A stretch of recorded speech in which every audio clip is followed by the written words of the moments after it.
परमहंसास्वादितचरणकमलचिन्मकरन्दाया भक्तजनमानसनिवासाय श्रीरामचन्द्राय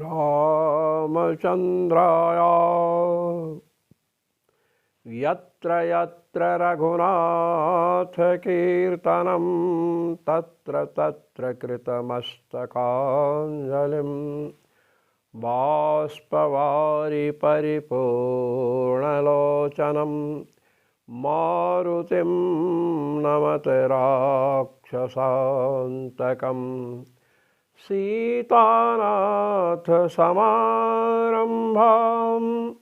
रामानन्दार्यमध्यमाम् अस्मदाचार्यपर्यन्तां वन्दे गुरुपरम्परां वन्दे गुरुपरम्परां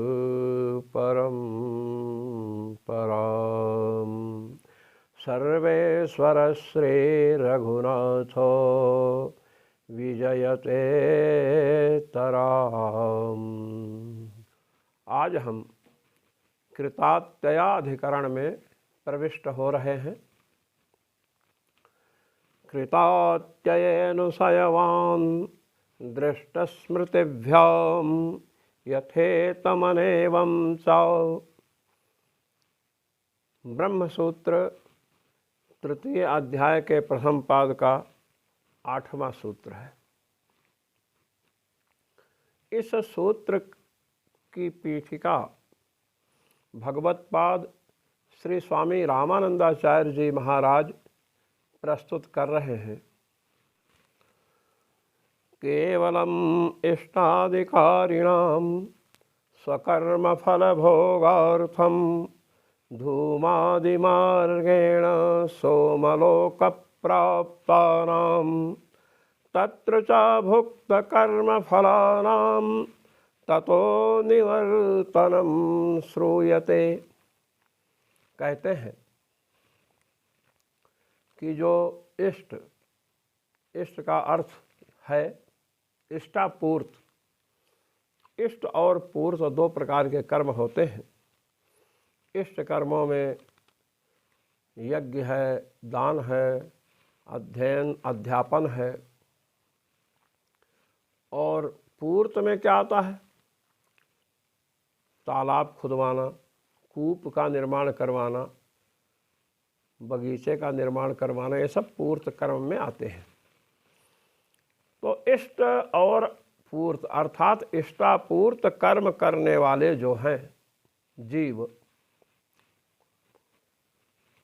वे अपने कर्म के फल का भोग करने के लिए धूम मार्ग से चंद्रलोक को प्राप्त होते हैं। ये बात पहले भी आ चुकी है। अब चंद्रलोक में गए और वहाँ जा कर के अपने पुण्य कर्मों का जो फल है उसका भोग करते हैं। और भुक्त कर्म फलानां ततो निवर्तनम श्रूयते।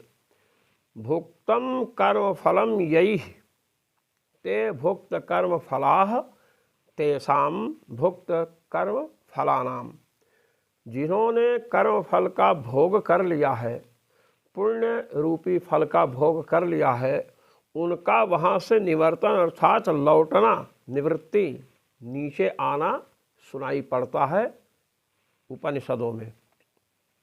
छांदोग्य उपनिषद 5 अध्याय में चर्चा आई है। क्या? तस्मिन् यावत् सम्पातमुषित्वा अथैतमेवाध्वानं पुनर्निवर्तन्ते। छांदोग्य उपनिषद 5:10-5 इत्यादि। ये प्रमाण है कि चंद्रलोक आदि को जो प्राप्त पुण्यात्मा है वे वहाँ कर्म फल का उपभोग किए। यावत संपातम उषित्वा, जब तक संपात अर्थात कर्मफल था उतने पर्यंत वहाँ पर निवास किए, कर्मफल का कर्म फल का भोग किए, अथ इसके बाद एतम एव अध्वानम पुनर्निवर्तन्ते, फिर जिस मार्ग से गए हैं उसी मार्ग से पुनः लौटते हैं। समझने के लिए आप ऐसा समझ सकते हैं कि जैसे ये समझिए कि ये मकान, ये ऊपर है मकान, अब यहाँ से आपको चढ़ना है, पहली सीढ़ी, दूसरी, तीसरी, चौथी, पांचवी, अब आप यहाँ पर आए। अब यहाँ से लौटना होगा तो विपरीत कर्म होगा। जो अंतिम सीढ़ी है वह पहली बनेगी, 1 2 3 4 5। आरोहण क्रम में पहले यह सीढ़ी पड़ेगी और अवरोहण क्रम जब होगा, जब उतरना होगा तो ये अंतिम सीढ़ी पड़ेगी। तो कहते हैं जिस मार्ग से गए हैं उसी मार्ग से पुनः लौटते हैं।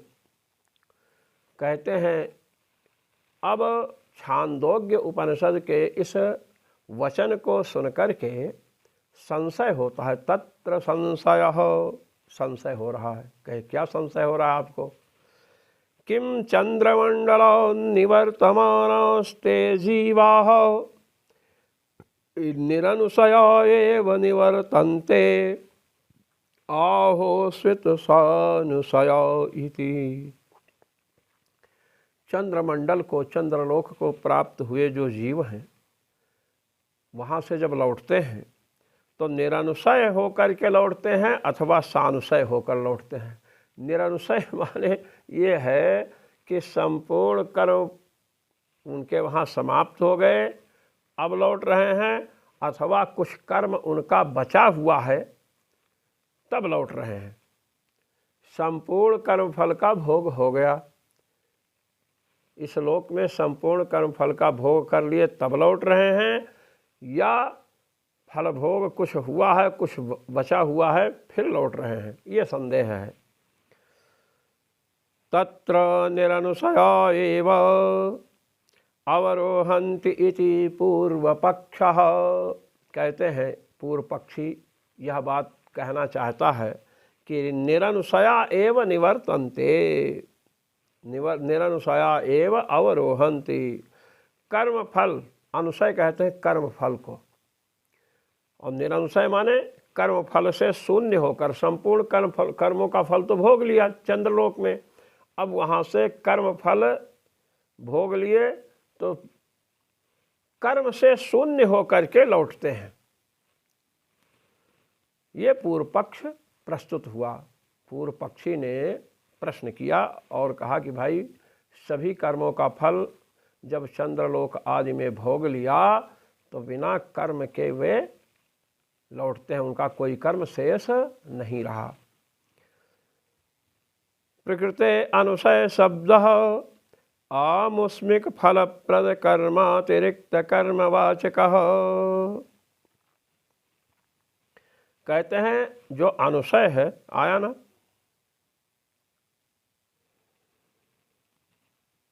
कृतात्यये अनुशयवान् दृष्टस्मृतिभ्यां यथेतमनेवं च। तृतीय अध्याय के प्रथम पाद का जो 8वां सूत्र प्रस्तुत किया गया है, तो यहाँ पर कृतात्यये अनुशयवान, कृतात्यय, कृत माने संपादित जो कर्म है उसका अत्यय माने विनाश हो गया। जो संपादित कर्म, यज्ञ, दान, अध्ययन, अध्यापन आदि जो कर्म किया, उन कर्मों का फल जो सुख विशेष है उसे भोगा और वह समाप्त हो गया। तो अनुशयवान, अनुशय शब्द का अर्थ क्या है? आमुष्मिक फलप्रद कर्मातिरिक्त कर्मवाचक। परलोक, आमुष्मिक अर्थात परलोक में फलप्रद जो कर्म हैं, जिन कर्मों का फल परलोक में चंद्रलोक आदि में भोगा है जीव, कहते हैं उससे जो भिन्न कर्म है उनका वाचक है।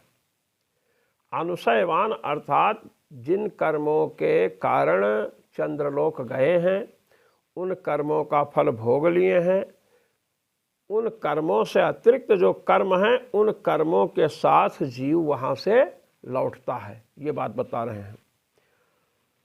श्रुतौ, कह श्रुति में तो आया है यावत् संपातम उषित्वा, अथैतमेवाध्वनं पुनर्निवर्तन्ते यावत् संपातम। संपात का अर्थ क्या है भाई? कहते हैं सुनिए, श्रुतौ संपतन्ति अनेन स्वर्गलोकं फलभोगाय इति संपातः। संपतन्ति अनेन इति संपातः।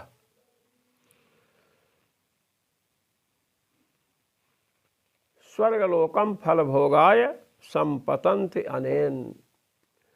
कहते हैं स्वर्गलोक को फलभोग, स्वर्गलोक में फल के भोग के लिए स्वर्गलोक को प्राप्त करते हैं, जिसके द्वारा उसे संपात कहते हैं। संपतन्ति अनेन स्वर्गलोकम फल भोगाय। स्वर्गलोक को फल भोग के लिए जिसके कारण प्राप्त होते हैं उस कर्म विशेष का नाम क्या है? संपात। संपातो अत्र कर्माभिधीयते। संपात शब्द से यहाँ कर्म का कथन किया गया। यावत् संपातम उषित्वा, अर्थात स्वर्गलोक को प्राप्त करने के लिए जो कर्म कारण बने हैं उन कर्मों का फल भोग करके, जब तक वे कर्म समाप्त नहीं होते हैं तब तक वहाँ फल भोग करते हैं, और उसके बाद वहाँ से कुछ कर्म अवशिष्ट रहते हैं, उसके साथ वे लौटते हैं। कहते हैं कि जैसे आप ये देखिए, कोई प्राणी किसी राजा के यहाँ गया, जैसे मान लीजिए अयोध्या नरेश दशरथ जी महाराज के पास कोई पहुँचा और अपने सेवकों के साथ अनेक उपभोग योग्य वस्तुओं के साथ पहुँचा। अब अयोध्या में तब तक निवास किया जब तक उसके पास वे सब सामग्रियां थीं,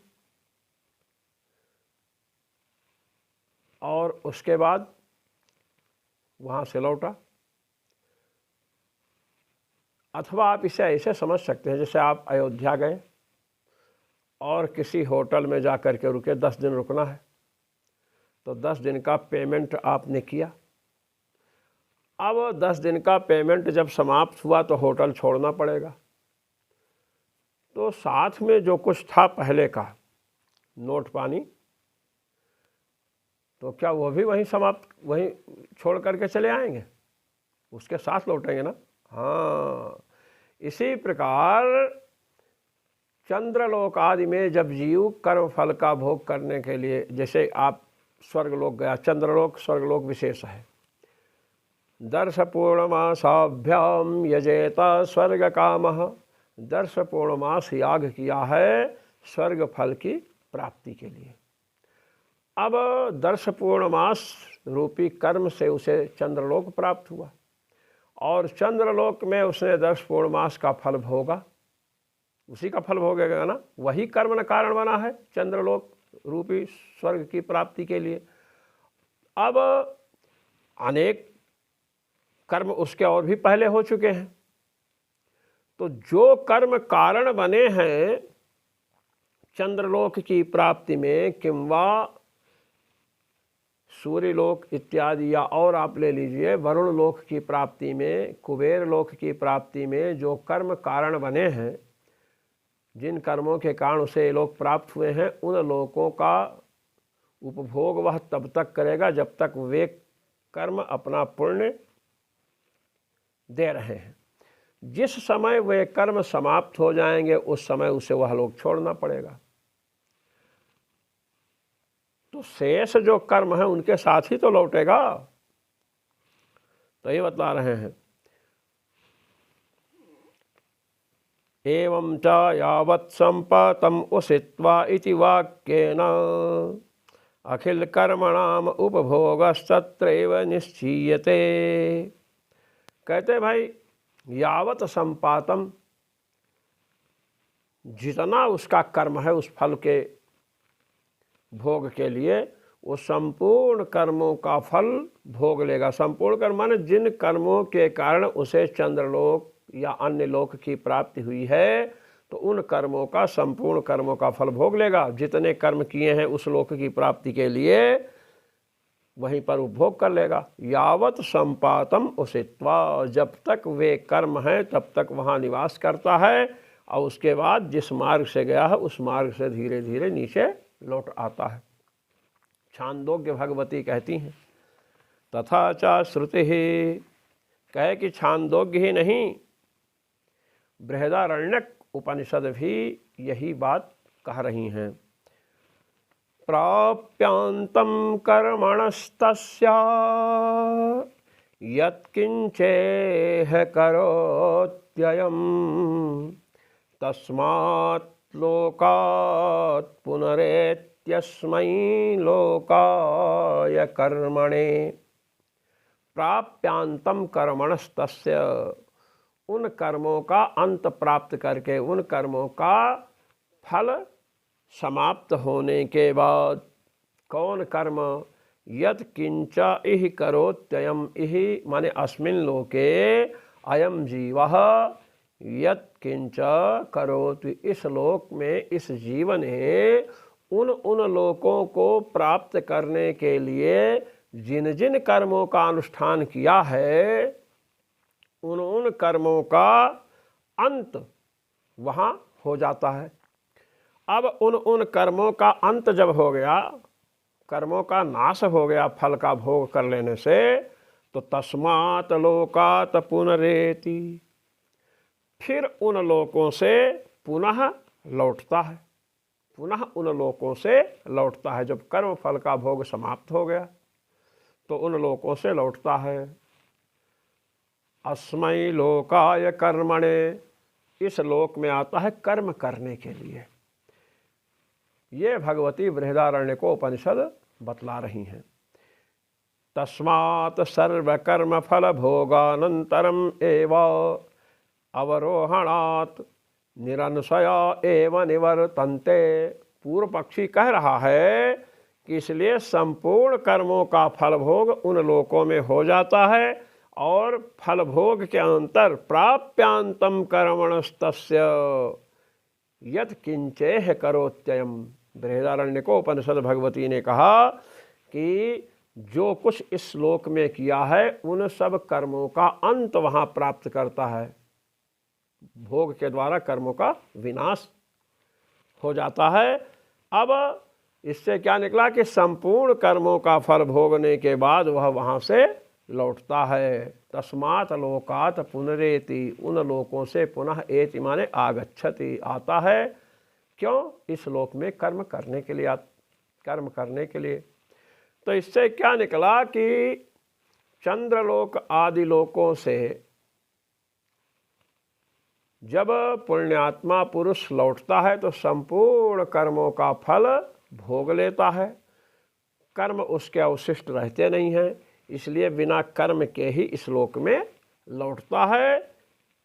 यह बात सिद्ध होती है छांदोग्य और बृहदारण्यक श्रुति के अनुसार। इति प्राप्ते विधीयते, जब इस प्रकार का पूर्व पक्ष प्राप्त हुआ तो अभिधीयते कहे, अब सिद्धांत पक्ष बतला रहे हैं। क्या? भगवान कृष्ण द्वैपायन व्यास बतला रहे हैं। कृतात्यये अनुशयवान दृष्टस्मृतिभ्यम यथेतमनेवं च, तृतीय अध्याय के प्रथम पाद का 8वां सूत्र है।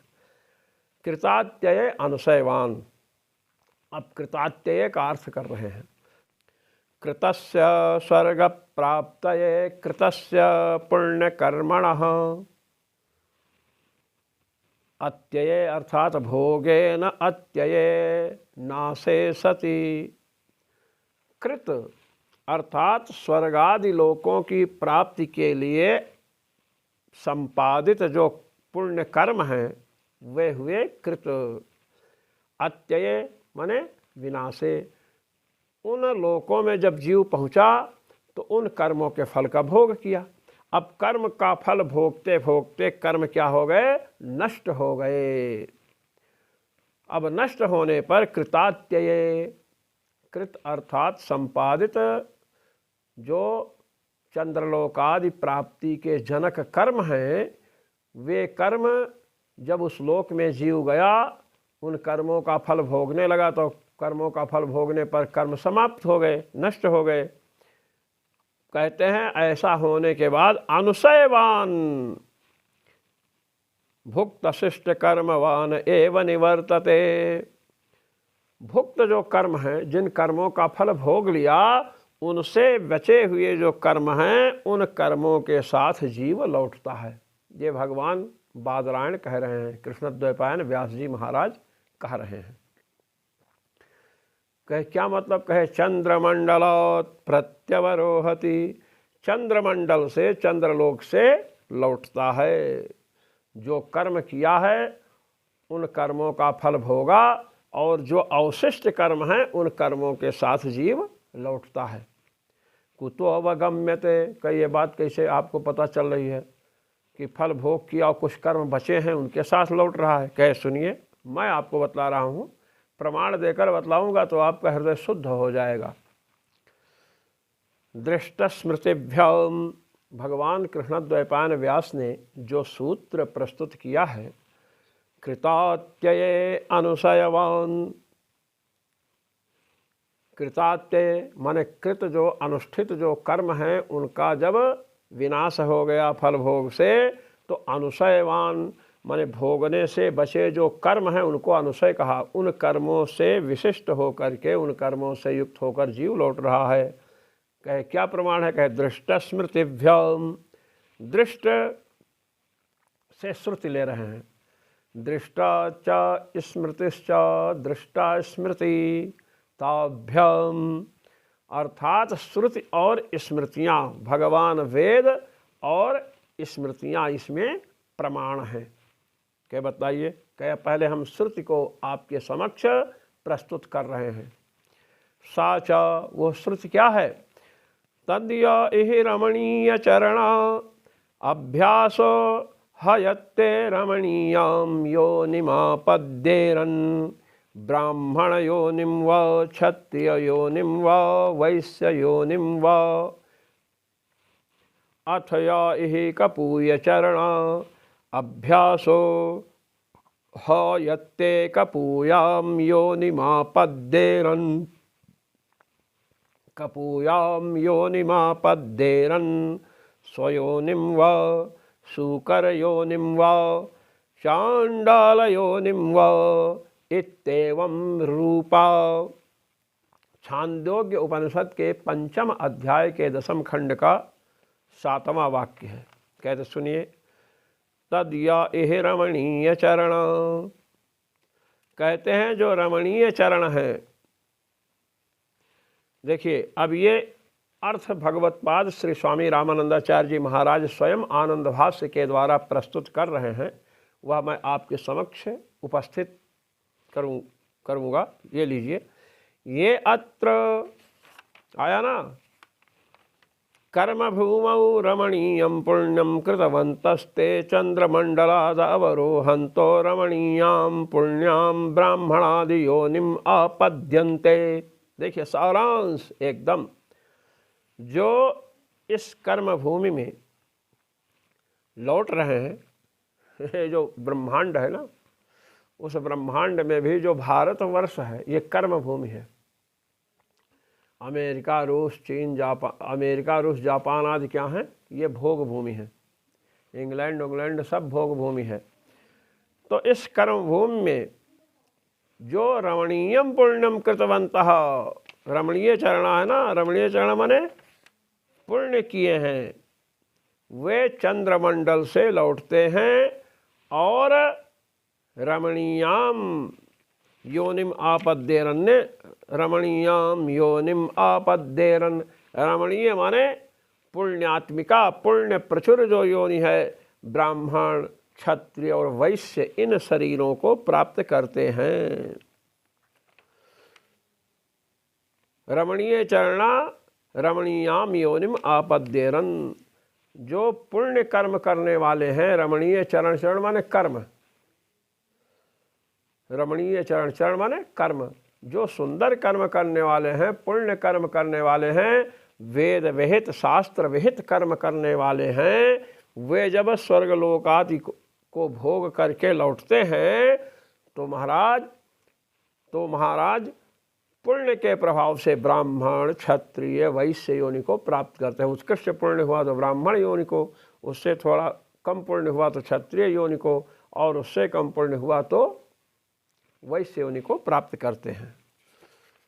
अब इसके बाद स्वर्गलोक तो प्राप्त किए पुण्य कर्म करने से, किंतु अन्य अवशिष्ट कर्म पुण्य नहीं है, पुण्यात्मक नहीं है। बता रहे हैं, या हि कपूय चरणा अभ्यासो हयत्ते कपूयाम योनिम आपद्येरन। कपूय चरणा है, कपूय माने कुत्सित, ये चा कुत्सित कपूयम अर्थात कुत्सितम पापम कृतवन्तः। जो कपूय चरण हैं अर्थात जिन्होंने कुत्सित कर्म किया है, पाप कर्म किया है, वे कपूयाम योनिम आपद्येरन। कपूयाम माने कुत्सिताम, कुत्सित निंदित योनि को प्राप्त करते हैं। स्वशूकरादि योनिम आपद्यन्ते, कुत्ते की योनि प्राप्त करते हैं। सूकर और कुकर की योनि प्राप्त करते हैं। चांडाल योनि को प्राप्त करते हैं। इति पुण्य पाप कर्म कारिणाम स्वर्गात् प्रत्यवर्बूढ़ानाम प्राक्तन कर्म योगात् पुण्य पाप रूप जन्मनाम प्राप्तिम दर्शयति श्रुतिः भुक्तावशिष्टम कर्म अस्ति इति अस्पष्टयति। कहते अब सुनो भाई, पुण्य पाप करने वाले जो धूम मार्ग से गए हैं, कुछ लोगों ने चंद्रलोक में सुख भोगा, अब उनका पुण्य अवशिष्ट है, पुण्य कर्म है, तो उसके प्रभाव से इस कर्म भूमि में आते हैं तो ब्राह्मण, क्षत्रिय, वैश्य योनि को प्राप्त करते हैं। और जिनके पुण्य कर्म है ही नहीं, पाप कर्म ही बचे हैं, तो वे निंदित योनि को, कुत्सित योनि को प्राप्त करते हैं। किसको? सूकर कुकर की योनि प्राप्त करते हैं। सुअर बनेंगे, कुत्ता बनेंगे, चांडाल बनेंगे। तो स्वर्ग से लौटने वालों की ये स्थिति बतलाई छांदोग्य उपनिषद ने और बृहदारण्यक उपनिषद ने ये बात कही है। ये देखिए, छांदोग्य उपनिषद का प्रमाण अभी प्रस्तुत किया भगवत्पाद श्री स्वामी रामानंदाचार्य जी महाराज ने ब्रह्मसूत्र को लगाने के लिए। कृतात्यय अनुशयवान, अनुष्ठित कर्म का फल जब भोग लिया स्वर्गलोक में, तो महाराज अनुशयवान माने भुक्तावशिष्ट कर्मवान, भुक्त भोगने से बचे हुए जो कर्म हैं उन कर्मों के साथ जीव लौटता है।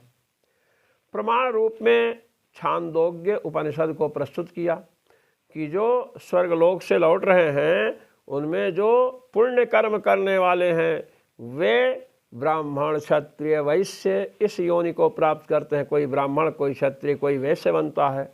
और जो पाप कर्म किए हैं उनमें कोई कुत्ता बनेगा, कोई सुअर बनेगा, कोई चांडाल बनेगा। विशेष समझ लीजिए जितनी कुत्सित योनि है, कहाँ तक गिनाए यहाँ। तो इससे क्या निकला कि जब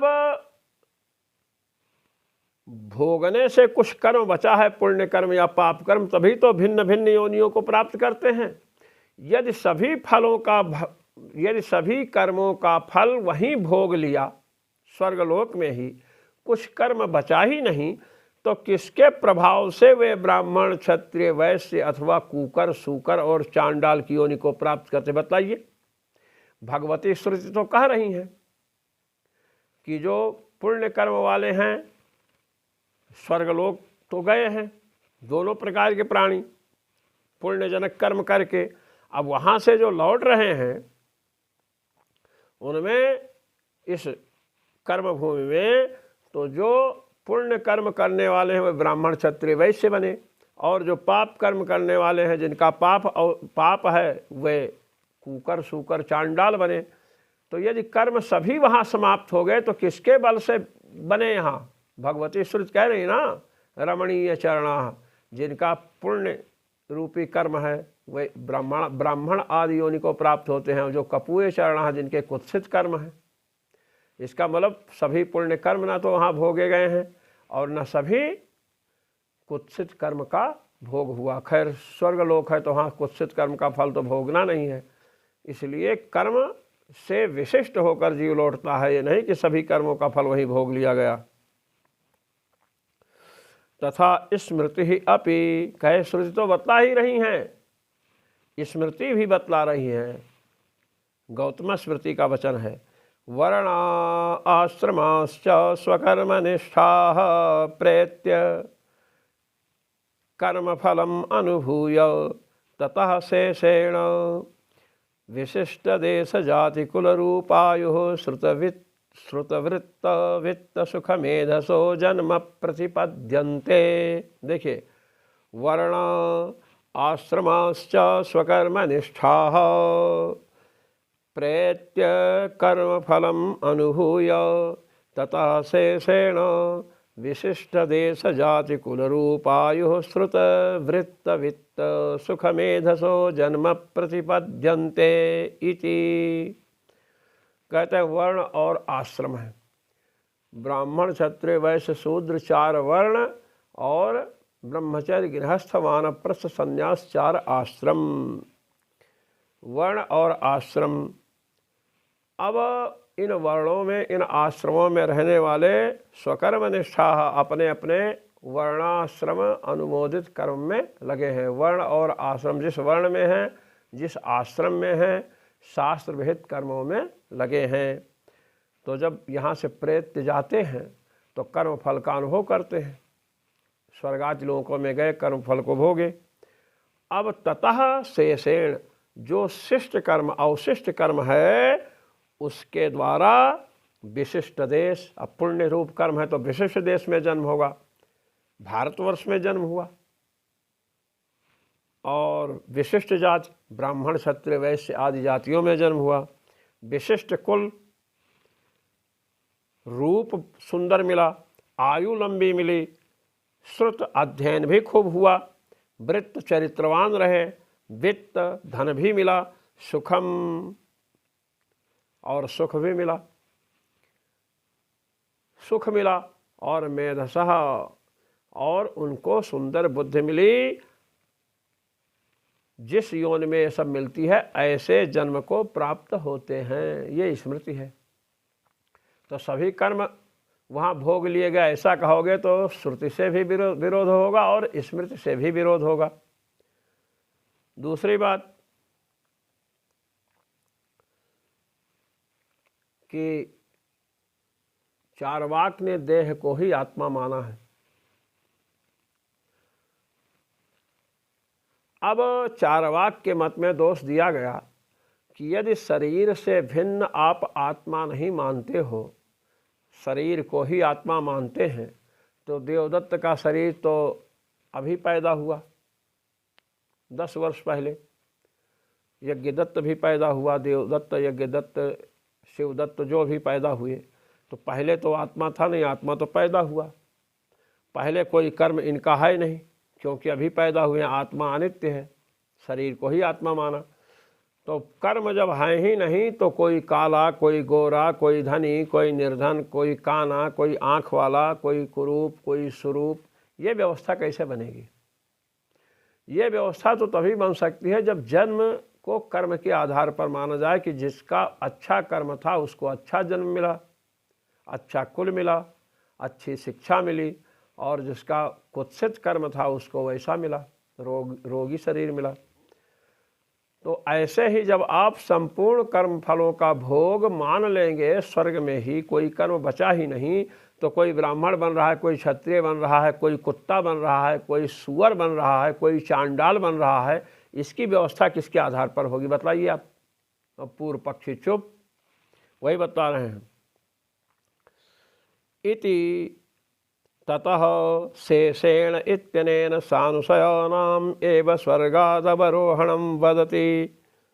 इसलिए अवशिष्ट जो कर्म हैं, भोगने से जो बचे हुए कर्म हैं, उनके साथ ही जीव स्वर्ग से लौटता है। कहा मैंने जो श्रुति प्रस्तुत की थी, यावत् संपतम उषित्वा छांदोग्य उपनिषद के 5वें अध्याय का वाक्य हमने प्रस्तुत किया था। यावत संपातम, संपात का अर्थ कर्म किया गया। कहते हैं यावत संपातम उषित्वा, इसका अर्थ हम आपको बता रहे हैं ना। इत्यस्य सकल कर्म भोगानंतरम निवर्तन्ते इति नार्थः।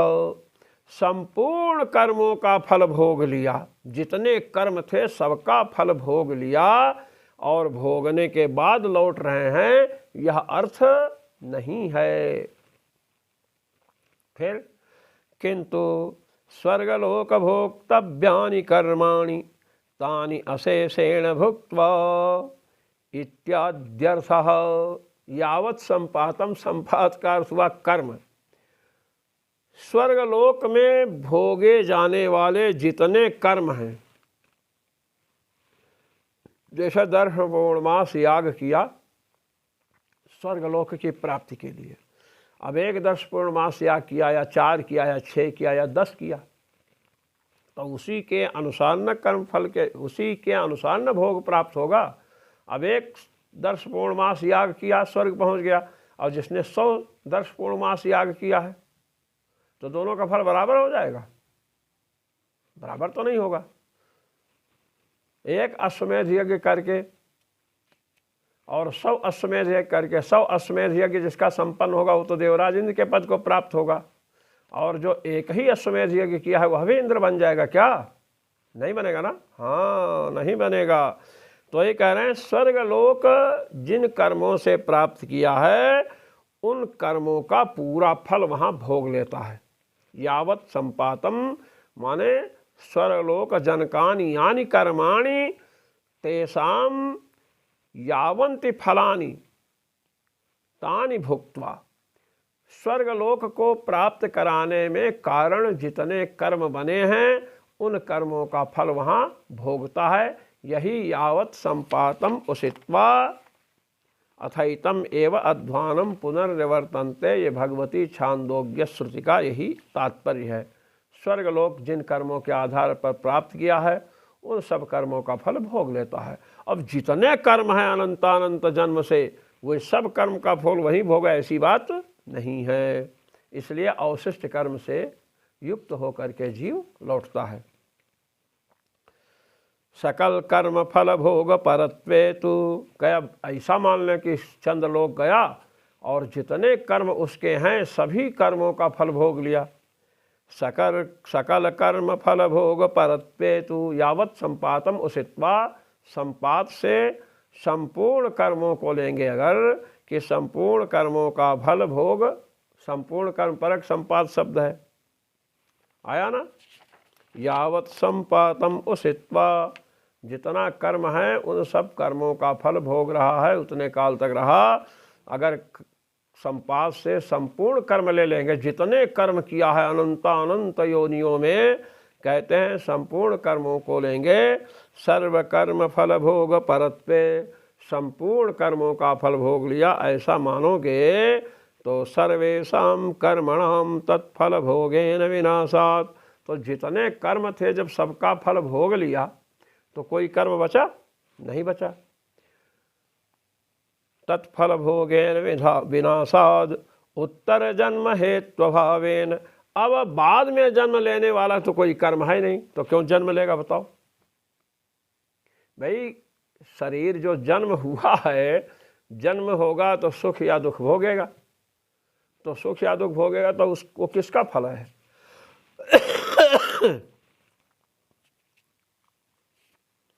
किसका फल है?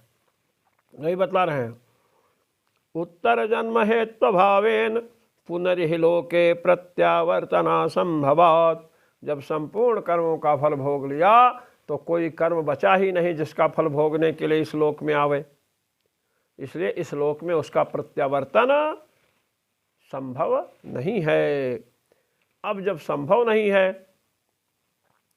तब जो भगवती छांदोग्य श्रुति ने कहा, तदया हि रमणीय चरणा अभ्यासो यत्ते रमणीयां योनिम आपद्येरन ब्राह्मण योनिम वा क्षत्रिय योनिम वा।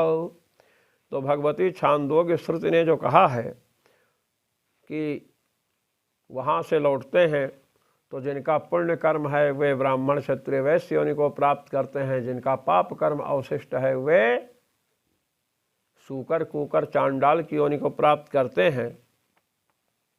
ये श्रुति व्यर्थ हो जाएगी। अब छांदोग्य श्रुति का ही आपने प्रमाण दिया है, यावत संपातम उषित्वा, वो 5वें अध्याय के 10वें खंड का 5वां वाक्य है। और हम जो दे रहे हैं आपको ये छांदो उस वही का छांदो वो 5वां अध्याय का 10वें खंड का 5वां वाक्य है, और हम जो दे रहे हैं ये भी 5वें अध्याय के 10वें खंड का ही 7वां वाक्य है। तो इस 7वें वाक्य के द्वारा भगवती छांदोग्य श्रुति कह रही हैं कि पुण्य कर्म के आधार पर ब्राह्मण योनि क्षत्रिय योनि पुण्य कर्म के आधार पर ब्राह्मण योनि क्षत्रिय योनि वैश्य योनि को प्राप्त करता है। जो छांदोग्य श्रुति बतलाई हैं कि कर्म फल का भोग करके लौटता है, वही छांदोग्य श्रुति बतला रही हैं कि लौटता है तो पुण्य कर्म के आधार पर ब्राह्मण क्षत्रिय वैश्य बनता है, और पाप कर्म के आधार पर कुत्ता चांडाल सुअर इत्यादि बनता है। तो दोनों श्रुतियों की एक वाक्यता करनी पड़ेगी ना। अगर आप संपूर्ण कर्मों का फल भोग मानेंगे तो 5वें वाक्य को जिसे आपने प्रस्तुत किया था यावत संपादम उषित्वा, उसके बाद जो 7वां वाक्य आ रहा है उससे विरोध होगा। और जो स्मृति का वचन हमने प्रमाणत्वेन प्रस्तुत किया, वर्णा आश्रमाश्च स्वकर्म निष्ठा प्रेत्य कर्म फलम अनुभूय ततः शेषेण, कर्म फल का अनुभव किया और ततः शेषेण उसके बाद जो बचा हुआ कर्म फल है उसके अनुसार विशिष्ट देश जाति कुल रूप आयु वित्त अध्ययन आदि को प्राप्त करता है। तो इस स्मृति का वैयर्थ होगा। ततः शेषे, हाँ वही बता रहे हैं, रमणीयां योनिम आपद्येरन इत्यादि श्रुते वैयर्थ्यम अस्पष्टमेव, वैयर्थ हो जाएगा। श्रुति का अर्थ ऐसा नहीं करना है कि एक वाक्य का अर्थ अपने अनुसार लगा लिया और दूसरा वाक्य व्यर्थ हो रहा है, ऐसा नहीं। दोनों वाक्य सम प्रमाण हैं, दोनों वाक्यों का प्रामाण्य बराबर है, इसलिए दोनों वाक्यों को लगाना पड़ेगा आपको। ततः शेषेण इत्यादि स्मृतेश्च वैयर्थ्यम अस्पष्टमेव, और ततः शेषेण उससे अवशिष्ट जो कर्म है उनके साथ लौटता है, ये स्मृति भी व्यर्थ हो जाएगी। श्रुति और स्मृति दोनों का वैयर्थ हो जाएगा यदि यावत संपातम उषित्वा में संपातम का संपूर्ण कर्म लेंगे तो। इसलिए किन किन कर्मों को लेना है? जो कर्म उसको उस लोक की प्राप्ति में कारण बने हैं, दर्श पूर्णमास है, अग्निहोत्र है, जो भी कर्म उस लोक की प्राप्ति में कारण बना है उस कर्म को लीजिए, उस कर्म का फल पूरा भोग लेता है। जो अन्य कर्म हैं उनके साथ जीव लौटता है। तस्मात् सानुशयानामेव अवरोहणम इति, इसलिए सानुशयानाम एव माने भुक्त कर्म, भोगे गए कर्मों से जो बचे हुए कर्म हैं उनके साथ जीव लौटता है। तेचा एन क्रमेणारूढ़स्तेनैव क्रमेण अवरोहन्ते क्रमांतरेण व इति संदेहं निरस्यन् आह यथेतमनेवं च। कहता अच्छा ये बतलाइए, ये तो ठीक बात हुई, दोनों श्रुतियों का सम प्रामाण्य होने से, समान प्रमाण हो, समान प्रामाण्य दोनों में होने से जिन कर्मों से स्वर्ग आदि लोकों की प्राप्ति हुई है उन्हीं कर्मों का फल भोग किया, जो शेष कर्म हैं उनसे भिन्न कर्म है उनके साथ लौटा। ठीक है, मैं मान लिया। अब ये बतलाइए कि लौटने का क्रम क्या है? कहते हैं एन क्रमेण आरूढ़ास तेनैव क्रमेण अवरोहन्ति, जिस क्रम से चढ़ा है उसी क्रम से लौटता है, अथवा कोई दूसरा क्रम है, कोई दूसरी पद्धति है लौटने की।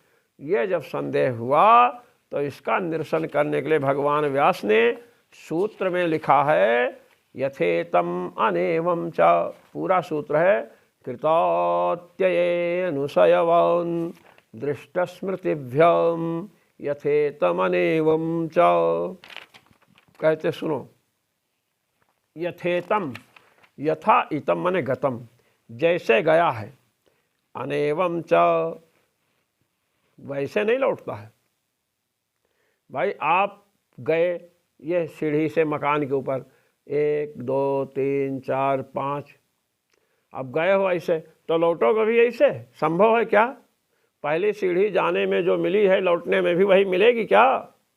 नहीं मिलेगी ना। यथेतम, जैसे गया है, एवं च, इसी प्रकार नहीं, अनेवं च, विपरीत कर्म से, आरोहण प्रकारेण तद विपर्येण च निवर्तन्ते इति तदर्थः। कह रहे हैं कि स्वर्गलोक जो लोग गए हैं, जिस प्रकार से उनका स्वर्गारोहण हुआ है, उस प्रकार से आते हैं, और तद विपर्येण च, और कुछ विपरीतता, व्यत्यस्त कर्म है, अर्थात कुछ विपरीत क्रम भी है। दोनों बातें हैं। अयम भावः भगवत्पाद श्री स्वामी रामानंदाचार्य जी महाराज, चूँकि यह एक रहस्य है इसलिए उसको सुव्यवस्थित ढंग से प्रस्तुत करते हुए कह रहे हैं, अयम भावः, यह यहाँ रहस्य अर्थ है। आरोहणे श्रुतयोरधूमाकाशयोः अवरोहणेऽपि श्रुतत्वाद् यथेतं यथा गतम्। कहे कि भाई एक बात समझ में नहीं आती है कि आप कह रहे हो यथेतं अनेवं च, जैसे गए हैं वैसे लौटते हैं, और अनेवं च माने एवं च ना, और ऐसा क्रम नहीं भी है। तो ये क्या मतलब है? जब हम किसी प्रासाद पर, भवन पर ऊपर जाएंगे तो सीढ़ी का पहला क्रम, द्वितीय क्रम, तृतीय, चतुर्थ, पंचम, इस प्रकार क्रमानुसार चढ़ेंगे। लौटते समय जो पहली सीढ़ी पड़ी थी वह अंतिम होगी, और जो अंतिम थी वह पहली होगी। तो जब स्वर्गारोहण किए, चंद्रलोक गए, तो महाराज चंद्रलोक गए तो जब लौटेंगे तो जैसे गए हैं वैसे ना लौटेंगे क्रमशः। कहते देखिए, लौटने के समय कुछ भिन्नता है। जो जाने के समय जो जो स्थान प्राप्त हुए हैं उनमें कुछ प्राप्त भी होते हैं और कुछ नहीं भी प्राप्त होते हैं।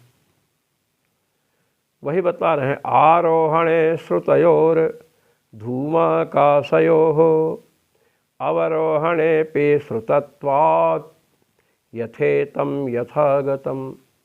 कि जब चंद्रलोक पर पहुँचे तो आरोहण क्रम में, चंद्रलोकारोहण जब हुआ तो उसमें धूम और आकाश दोनों श्रूयमाण हैं। जो यज्ञ आदि क्रियाएं किए हैं, कूप तडाग आदि का निर्माण किए हैं, ये लोग जब जाते हैं तो धूमाभिमानी देवता को प्राप्त हुए। वहाँ से रात्रि को, रात्रि से कृष्ण पक्ष को, कृष्ण पक्ष से दक्षिणायन को, और दक्षिणायन से ये लोग पितृलोक को जाते हैं। फिर पितृलोक से आकाश को, और आकाश से लोग चंद्रलोक जाते हैं। ये तो स्वर्गारोहण हुआ इन लोगों का। अब चंद्रलोक से लौटना है, तो जब लौटते हैं महाराज, तो जिस मार्ग से गए हैं उसी से लौटते हैं। देखिए, तस्मिन् यावत् संपातम उषित्वा अथैतमेवाध्वानं पुनर्निवर्तन्ते। कर्म फल का जब तक भोग नहीं हो जाता है तब तक वहाँ निवास करते हैं, और पुनः उसी मार्ग से जिससे गए हैं उसी से लौटते हैं। अब आप देखिए, अब यहाँ भगवती छांदोग्योपनिषद लौटने के क्रम का निरूपण कर रही हैं। आकाश से चंद्रलोक पहुँचे थे, आकाश से चंद्रलोक पहुँचे, अब चंद्रलोक से आकाश आए लौटते समय। अब आकाश से वायु को प्राप्त हुए। पहले क्रम क्या था कि धूम को प्राप्त हुए, धूम से रात्रि को, रात्रि से कृष्ण पक्ष को, कृष्ण पक्ष से दक्षिणायन को, दक्षिणायन से पितृलोक को। और पितृलोक से आकाश को, आकाश से चंद्रलोक को। तो अब पितृलोक से आकाश को पहुँचे, आकाश से चंद्रलोक पहुँचे, तो जब लौटेंगे तो चंद्रलोक से आकाश, आकाश से पितृलोक, और पितृलोक से फिर दक्षिणायन को आना चाहिए, यही क्रम होना चाहिए।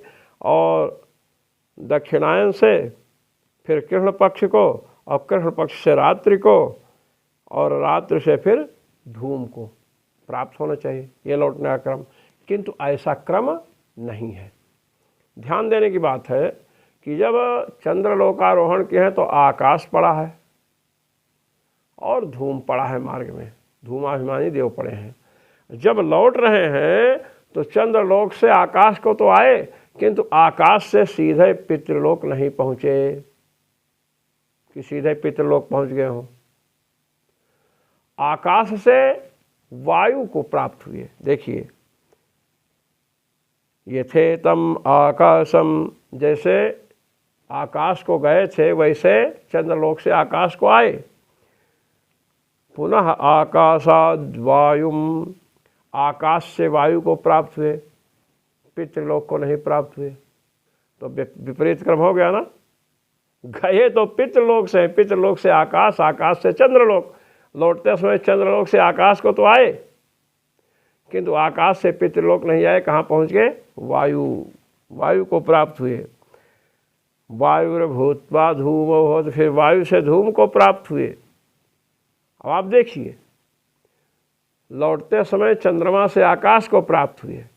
अब आकाश से पितृलोक को नहीं प्राप्त होते हैं, दक्षिणयान को नहीं प्राप्त होते हैं, रात्रि को नहीं, कृष्ण पक्ष को नहीं प्राप्त होते हैं, रात्रि को नहीं प्राप्त होते हैं। ये चार छूट गए बीच में। चंद्रलोक से आकाश को आए और आकाश से सीधे वायु को प्राप्त हो गए, जिधर से गए नहीं हैं। और वायु से तुरंत धूम को प्राप्त हो गए। ये सब छूट गया रास्ता। तो विपरीत कर्म हुआ कि नहीं? जैसे गए हैं वैसे लौटे। आकाश तक तो लौटे, आकाश से चंद्रलोक पहुँचे थे, तो चंद्रलोक से आकाश लौटे, किंतु आकाश से पितृलोक, दक्षिणायन, कृष्ण पक्ष, रात्रि, फिर धूम, धूम पहुँचना है। किंतु चंद्रलोक से आकाश तक आए, यथेतम आकाशम, जैसे आकाश को गए वैसे आकाश को आए, किंतु उसके बाद पितृलोक छूट गया, दक्षिणायन छूट गया। पितृलोक के बाद दक्षिणायन, पितृलोक पहुँचे दक्षिणायन होकर के, अब दक्षिणायन कृष्ण पक्ष होकर पहुँचे थे, और कृष्ण पक्ष पहुँचे थे रात्रि को होकर, और रात्रि को पहुँचे थे धूम से। तो जब लौटे तो यथेतम आकाशम, जैसे आकाश को गए थे वैसे ही चंद्रलोक से आकाश को तो प्राप्त हुए, किंतु उसके बाद पितृलोक, दक्षिणायन, कृष्ण पक्ष और रात्रि, ये चार छूट गए।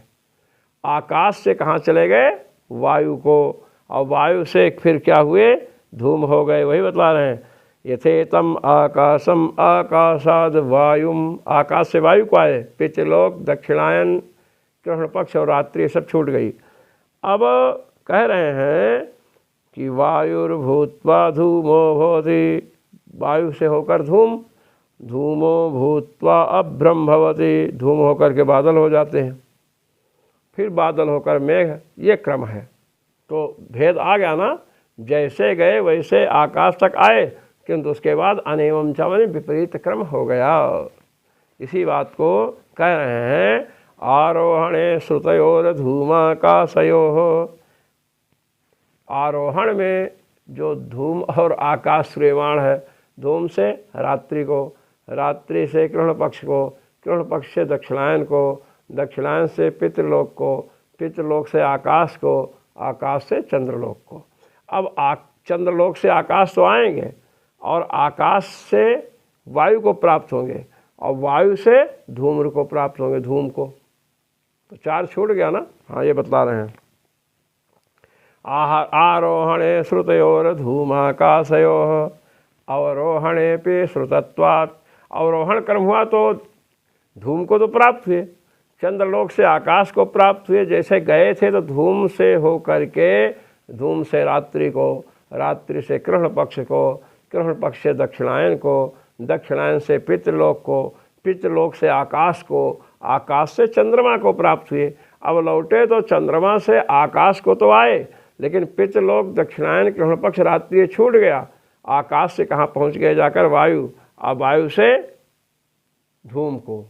तो लौटते समय आकाश और धूम मिल रहे हैं, और जाते समय भी धूम और आकाश थे, इसलिए कहे यथेतम, जैसे गए वैसे लौटते हैं। फिर कहा अनेवम चा, और विपरीत क्रम भी है, क्योंकि पितृलोक दक्षिणायन ग्रहण पक्ष और रात्रि ये चार नहीं मिले तो विपरीत क्रम हो गया। वायु के तरफ से घूम गए, आकाश से पितृलोक ना करके कहाँ चले गए? आकाश से वायु, और वायु से कहाँ पहुँच गए? धूम में। ये बतला रहे हैं। आरोहणे श्रुतयोर धूमाकाशयोः अवरोहणेऽपि श्रुतत्वाद् यथेतम मने यथागतम तथा निवर्तन्ते।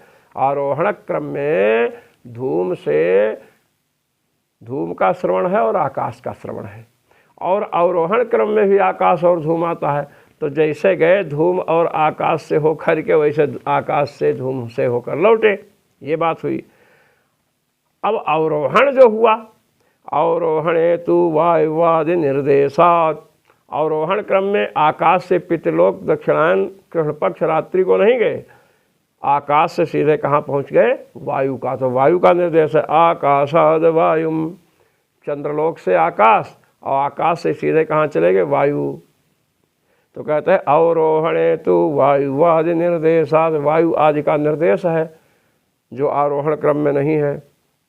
रात्र्याद्यनुपदेशात, और अवरोहण क्रम में जैसे आरोहण क्रम में धूम से रात्रि, रात्रि से कृष्ण पक्ष, से दक्षिणायन, दक्षिणायन से पितृलोक, पितृलोक से आकाश, आकाश से चंद्रलोक ये पहुँचे ना, वैसे लौटते समय यहाँ पर रात्रि का निर्देश नहीं है। लौटते समय चंद्रलोक से आकाश, आकाश से वायु को प्राप्त हुए, वायु से धूम को। अब यहाँ रात्रि का निर्देश नहीं है, कृष्ण पक्ष का निर्देश नहीं है, दक्षिणायन का निर्देश नहीं है, पितृलोक का निर्देश नहीं है। तो ये विपरीत क्रम भी है। कुछ तो आरोहण क्रम के अनुसार क्रम है, आकाश और धूम को प्राप्त होना, और विपरीत क्रम क्या है कि पितृलोक इत्यादि को नहीं प्राप्त हुए, रात्रि को नहीं प्राप्त हुए, अपितु वायु को प्राप्त होकर के सीधे धूम पर आ गए। यही बतला रहे हैं।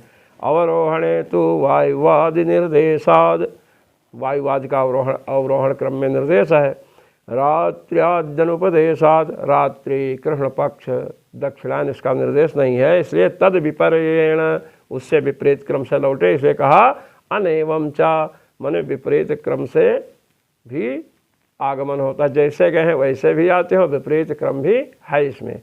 तो गए, जाने में धूम आकाश मिला, और लौटने में भी आकाश और धूम मिला, किंतु जाने में रात्रि कृष्ण पक्ष दक्षिणायन पितृलोक जो मिले थे, ये आने में नहीं मिले।